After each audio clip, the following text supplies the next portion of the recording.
Olá, pessoal. Continuamos a tratar sobre a fisiologia do sistema endócrino na mesma figura que nós terminamos o vídeo anterior, certo?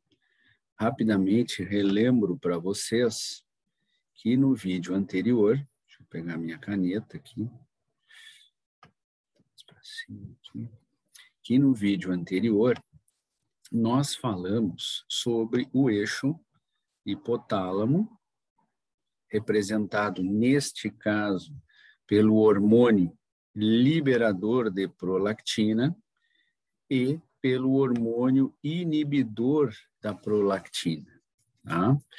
E, na verdade, o principal inibidor, a dopamina, né, que é o principal inibidor da prolactina, embora não seja a única substância que tem esta capacidade, a dopamina é o principal inibidor da prolactina, tá? E muitas vezes considerado, neste caso aqui, a dopamina tem outras funções, mas neste caso aqui, o hormônio inibidor da prolactina. Representado, então, por esses dois hormônios, ou neurohormônios, né?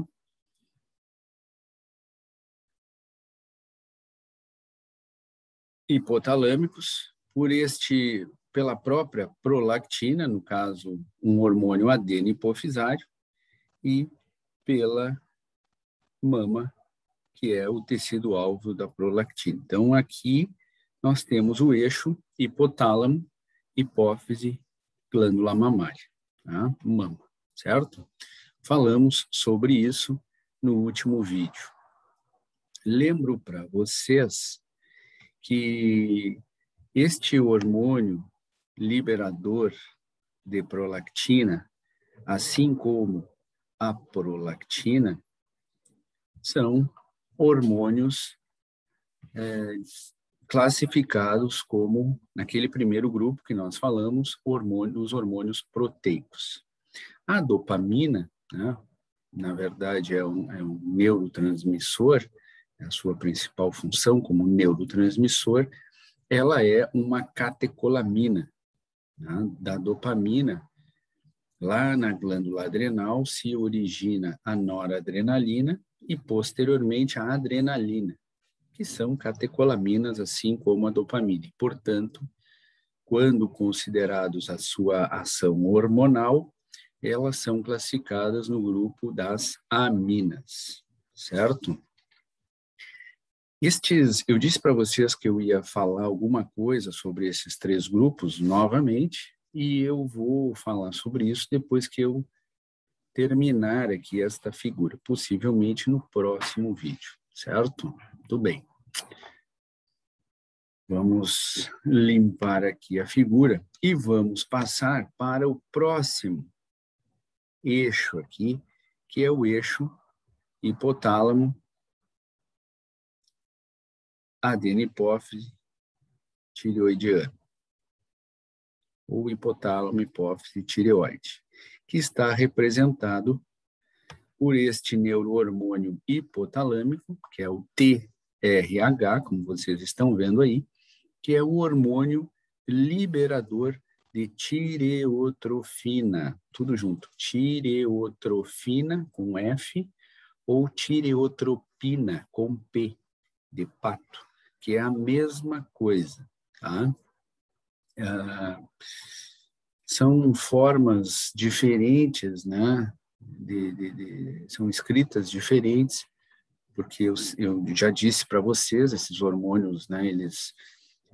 Esses nomes, eles derivam do inglês, e em inglês a gente escreve tireotrofin, com PH, né? E PH, vocês sabem, no inglês tem som de F para nós, né? Então, na tradução, muitas vezes a pessoa que traduz não é necessariamente da área, né? Então, PH tem som de F, tireotrofina. Mas também, né, às vezes, no traduzir, a pessoa pega o P ali e bota tireotropina. Então, em português, se convencionou usar as duas formas e as duas estão corretas, tá? tireotrofina ou tireotropina.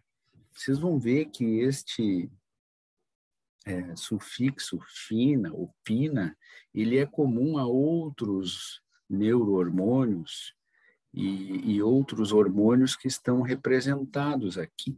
Tá? Então, isso que eu disse para vocês, fina ou pina, né, no final ali, vale não só para este hormônio liberador de tireotrofina, como para todos os demais que têm esse prefixo no seu nome. Vocês estão vendo, por exemplo, aqui está escrito gonadotropinas, mas poderia ser gonadotrofinas também. Tá? A gente usa as duas formas. Muito bem.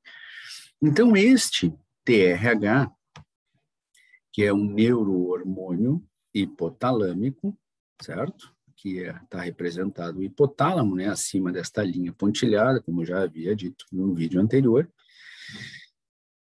produzido por neurônios hipotalâmicos, cai na corrente sanguínea, nesta rede de capilares aqui, através da corrente sanguínea, chega até a adenohipófise,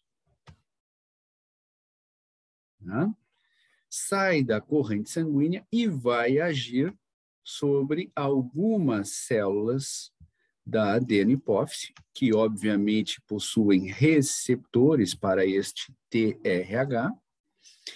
E lá na adenohipófise, então, o TRH agindo sobre estas células, que são os tireotrófos, estimula estas células a produzirem um segundo hormônio adenohipofisário, né? O primeiro que nós citamos é a prolactina, o segundo que nós estamos citando agora é o TSH, e este TSH é o hormônio estimulante da tireoide, TSH, hormônio estimulante da tireoide.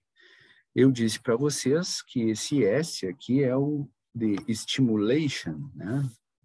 Estimular, estimulação. Então, este TSH é o hormônio estimulador da tireoide. Este TSH, por sua vez, então, produzido pelos tireotrófos, cai na corrente sanguínea e vai agir em um tecido-alvo distante da adenohipófise, que é, o nome mesmo já indica, a tireoide. Então, o hormônio estimulador da tireoide, obviamente, vai agir sobre a tireoide, vai estimular a tireoide, como o nome sugere, como o seu nome sugere. E lá na tireoide, pessoal, o TSH estimula a tireoide a produzir 2 hormônios tireoideanos.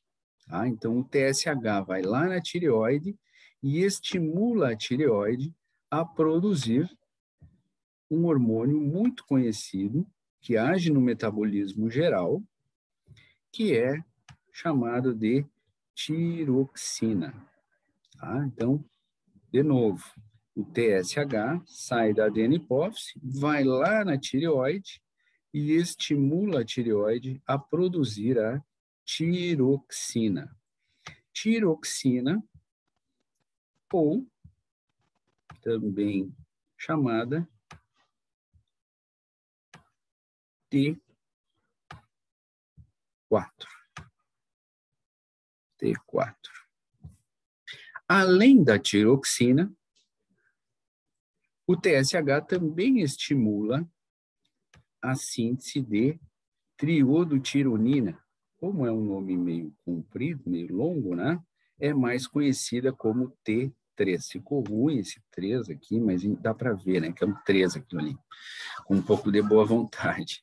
T3. A tiroxina e a T3, perdão, são 2 hormônios produzidos na tireoide sob a estimulação do TSH, certo? E tanto a tiroxina quanto o T3 são produzidos da mesma forma, são produzidos ao mesmo tempo, tá? A diferença, assim, de forma simplificada entre a tiroxina e o T3 é que A tiroxina recebe 4 iodos. A molécula de tiroxina recebe 4 iodos durante a sua produção. E o T3 recebe 3 iodos durante a sua produção. Nós vamos voltar a falar da tiroxina e do T3 quando nós falarmos sobre a glândula tireoide. Tá? A gente vai aprofundar um pouquinho a conversa sobre a tiroxina e sobre o T3. Mas eu já adianto para vocês que são hormônios, como vocês estão vendo aqui, ó, né, que após serem produzidos, obviamente, na tireoide, eles, como diz aqui, agem em muitos tecidos. Ou seja, a gente pode dizer que a tiroxina e o T3 agem no metabolismo geral. Tá?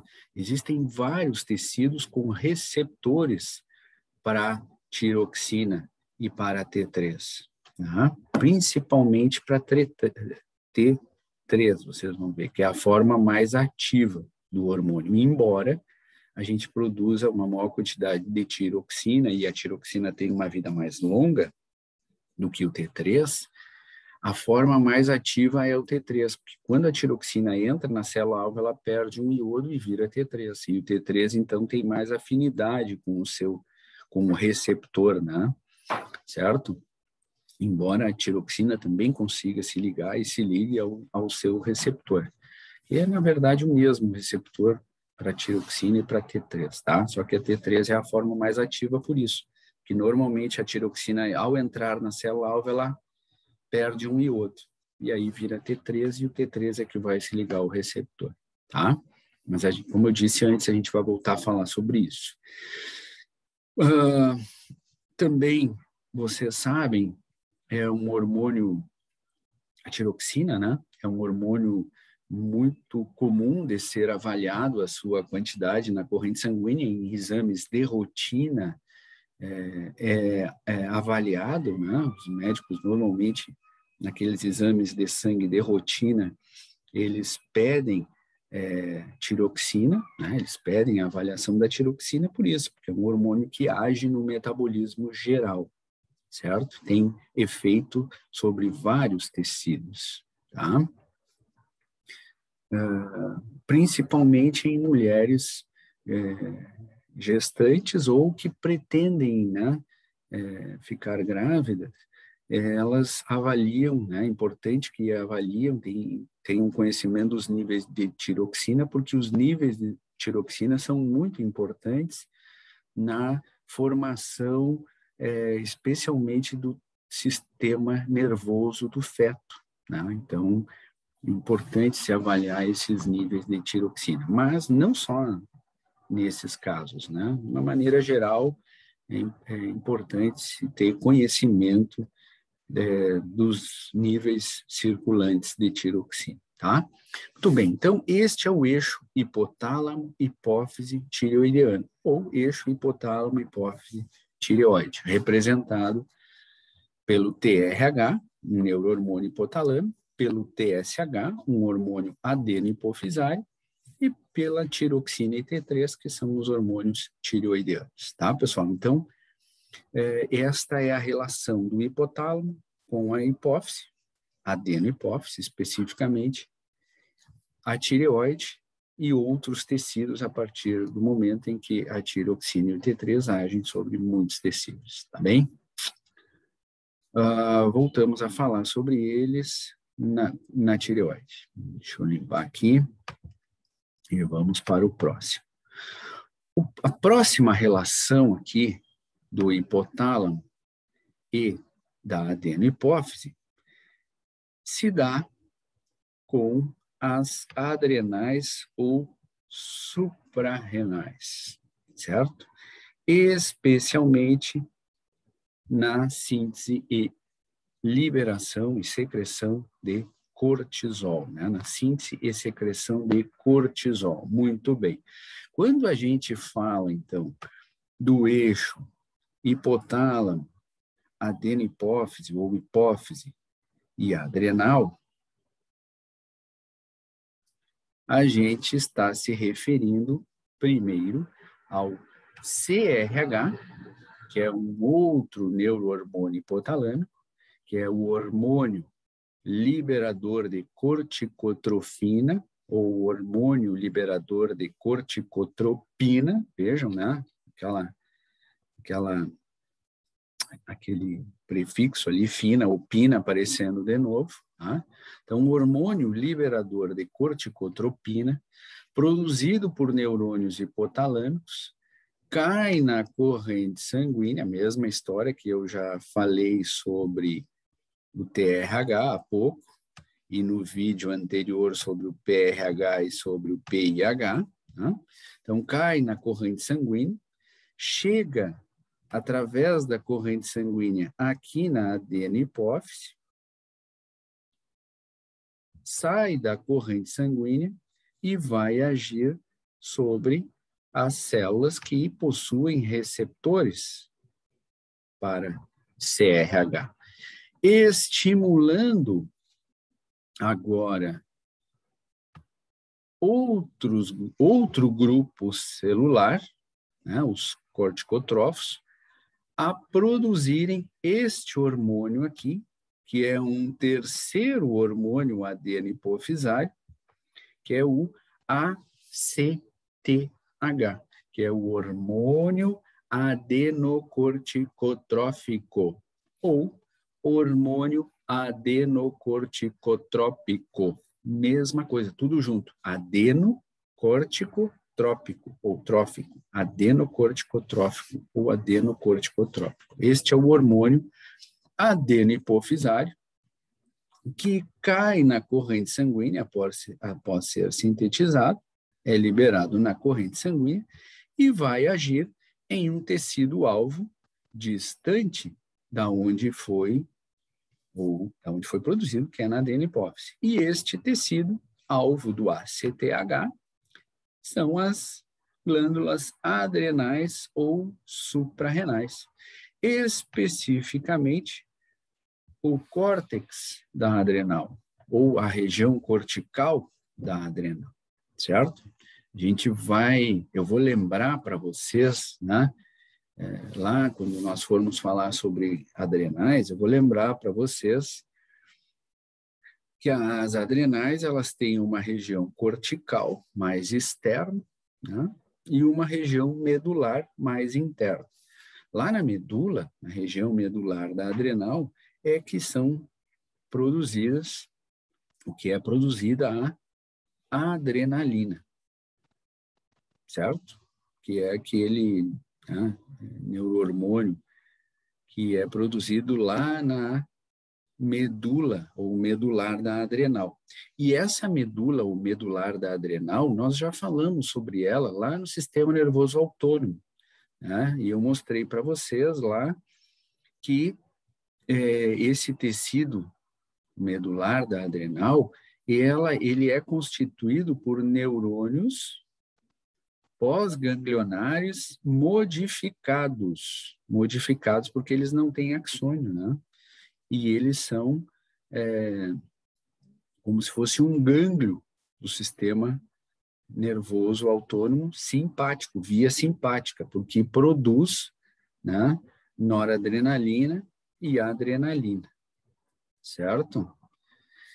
Mas agora, hoje, o que nos interessa é a região cortical, é o córtex da adrenal. Por quê? Porque nós estamos falando, né, vamos falar sobre este hormônio aqui, ó, que é o cortisol. Tá? Então, vocês vão ver, a gente vai ver lá na adrenal, que existem diferentes grupos celulares no córtex da adrenal e que um desses grupos celulares lá do córtex da adrenal produz cortisol sob a influência do ACTH. Tá? Então, em determinados momentos do dia, aumenta a síntese e a secreção de CRH pelo hipotálamo, consequentemente aumenta a síntese e a secreção de ACTH pela adeno-hipófise e, consequentemente, aumenta a síntese e a secreção de cortisol pela adrenal e aumentando os níveis sanguíneos de cortisol, evidentemente que este cortisol vai aumentar a sua ação sobre todos aqueles tecidos que possuem receptores para cortisol. O cortisol também é um hormônio considerado com uma atuação no metabolismo geral, no nosso metabolismo geral, né? Porque assim como os hormônios da tireoide, age sobre vários tecidos e age estimulando, né, o metabolismo celular. Tanto o cortisol como os hormônios da tireoide, eles estimulam o metabolismo celular, eles estimulam algumas funções vitais dentro da célula, certo? Que obviamente ficam prejudicadas quando há uma disfunção, tanto na síntese de cortisol, como também na síntese dos hormônios da tireoide, certo? Então, o cortisol é vital para nós. Nós não sobreviveríamos sem o cortisol. O cortisol desempenha funções vitais, estimulando o metabolismo de muitas das nossas células, certo? Eu estou ressaltando isso, pessoal, porque vocês talvez já tenham lido, estudado, né, que o cortisol, ele tem, ele causa alguns problemas, né, mas, na verdade, isso não é bem assim. O que nos traz problemas é, obviamente, a falta na síntese de cortisol e também, digamos assim, o excesso, mesmo que temporário, nos níveis sanguíneos de cortisol. Ou seja, em determinadas situações que podem ocorrer durante um dia ou durante alguns dias ou vários dias ou semanas e até meses, né, em que nós estamos naquela condição que hoje todo mundo conhece, né, que é o estresse. Então, em condições de estresse, seja um estresse agudo, né, que dura ali algumas horas, alguns dias, como também numa condição de estresse crônico, né, que dura semanas, meses, nós temos uma tendência a aumentar os níveis de cortisol, certo? E estes níveis de cortisol acima do fisiológico, digamos assim, durante um tempo considerável, pode nos trazer alguns problemas, certo? Alguns problemas.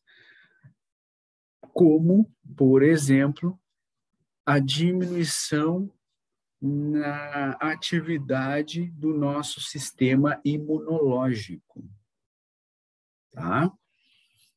E quando nós diminuímos a função do nosso sistema imunológico, consequentemente, ficamos mais suscetíveis ao desenvolvimento de enfermidades, né? Nós abrimos uma porta. Quando o nosso sistema imune está deprimido, nós abrimos uma porta para, por exemplo, bactérias, vírus, especialmente, né? Mas nós também podemos abrir uma porta para o desenvolvimento de doenças crônicas, certo? Porque o nosso sistema imunológico, pessoal, ele age como um scanner no nosso corpo, né? As nossas células de defesa, elas estão constantemente circulando no nosso corpo e escaneando o nosso corpo.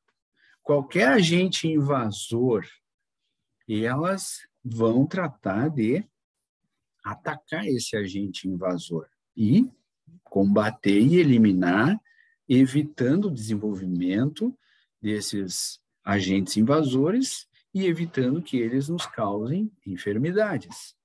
Assim como estas células do sistema imunológico detectam qualquer célula alterada, proliferação de célula alterada, que está também acontecendo no nosso corpo, né? As nossas células, a maioria das nossas células estão se multiplicando, se renovando, e nessa multiplicação, nessa renovação, às vezes acontecem algumas alterações, alguns errinhos, digamos assim, né? E qualquer célula alterada deve ser também, normalmente combatida, destruída pelas nossas células de defesa. Por isso que eu dei esse exemplo, né? Que as nossas células do sistema imunológico estão constantemente nos escaneando, entre aspas, e qualquer alteração, qualquer agente invasor, elas tratam logo de combater. E normalmente obtêm sucesso nesse combate e evitam que estas células alteradas se proliferem. Isso nem sempre acontece quando, repito, o nosso sistema imunológico está deprimido, né, por um tempo considerável, e aí nós ficamos mais susceptíveis ao desenvolvimento de enfermidades. Tá? Mas não pensem que o cortisol é um vilão. Não, o cortisol não é um vilão. Ele é um hormônio vital para nós. O problema é que quando nós somos submetidos a situações que nos deixam estressados, nós temos uma tendência a aumentar a taxa e manter a taxa de cortisol elevado na corrente sanguínea por algum tempo, e isto pode deprimir o nosso sistema imunológico. Tá? A gente vai voltar a falar um pouco mais sobre o cortisol quando nós falarmos sobre as adrenais. Só para ainda dar esse exemplo, continuar nesse exemplo, tá? De que em determinadas situações um cortisol elevado pode ser prejudicial, aí a resposta é muito individual, né, pessoal? E, aliás, o estresse é muito individual, o que pode ser estressante para mim, pode não ser estressante para alguns de vocês, e também pode ser estressante para outros de vocês, e vice-versa, né? Então, o estresse, ele é muito subjetivo, né? Existe uma fonte de estresse, digamos assim, esta fonte de estresse, ela vai ser maior para alguns indivíduos e menor para outros indivíduos, principalmente dependendo de como o indivíduo age e reage, se comporta diante daquela fonte de estresse, certo? E que para alguns, inclusive, pode ser muito estressante e para outros pode ser nada estressante. Então, o estresse, ele é muito, a resposta a esta fonte de estresse, ela é muito individual, ela depende muito de cada um, né? Da experiência prévia, do temperamento da pessoa, do momento em que a pessoa está vivendo. Então, é algo muito subjetivo, certo? Mas, vamos voltar a falar, então, sobre esse assunto quando nós falarmos mais sobre adrenal. Não vou me alongar aqui, tá? Apenas quero que vocês lembrem que nós já desmistificamos um pouco o colesterol, né? O colesterol, ele não é um vilão. As moléculas de colesterol são vitais para nós e vocês já sabem disso, né? E dois exemplos disso, um nós vimos no sistema, lá no início da conversa, na fisiologia, né? Que existem moléculas de colesterol, por exemplo, nas membranas plasmáticas, e são vitais para a formação da membrana plasmática. Aqui nós estamos falando em hormônios, e um dos grupos de hormônios são esteroides, né? E vocês sabem que os esteroides são derivados da molécula do colesterol, então colesterol ele é vital para nós. O problema é o excesso de colesterol. Agora eu estou falando do cortisol. Cortisol é um hormônio que inclusive é um hormônio esteroide, né? Cortisol é vital para nós. O problema é quando temos excesso de cortisol, né? Naquelas situações em que estamos sob um estresse forte, estresse intenso, tá? Bom, agora eu lembrei, né? Tenho que localizar estes hormônios aqui naqueles grupos, tá? Que nós estamos utilizando, aqueles 3 grupos que nós estamos utilizando para classificar os hormônios.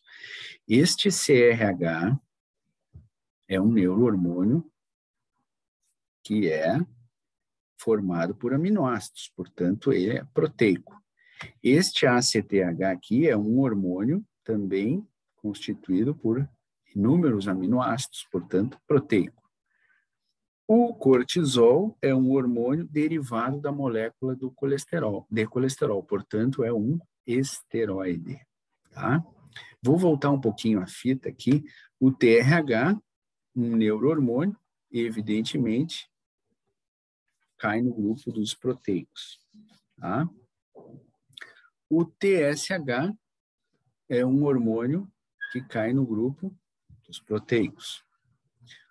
Os hormônios da tireoide, ou seja, a tiroxina e o T3, que não são, parênteses, não são os únicos hormônios tireoidianos, mas são chamados hormônios da tireoide. Tiroxina e o T3 são derivados de um único aminoácido, portanto, são aminas, tá? A tiroxina e o T3 são hormônios aminas, porque são derivados de uma única molécula, um único aminoácido, que é a tirosina, tá? A tirosina é que dá origem aos hormônios tiroxina e T3, assim como o PIH também é um hormônio amina. Certo, pessoal? Nós já atingimos o tempo, então, ficamos por aqui hoje. Já falamos sobre o eixo hipotálamo, hipófise, glândula mamária. Já falamos sobre o eixo hipotálamo, hipófise, tireoide. E falamos agora sobre o eixo hipotálamo, hipófise, adrenal. Tá?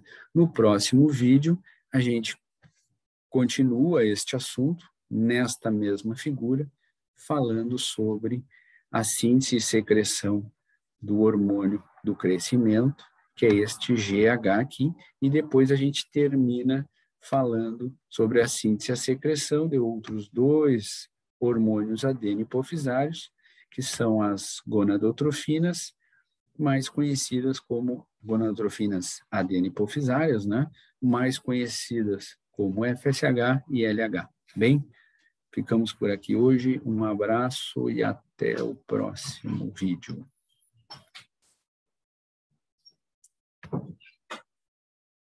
Aqui.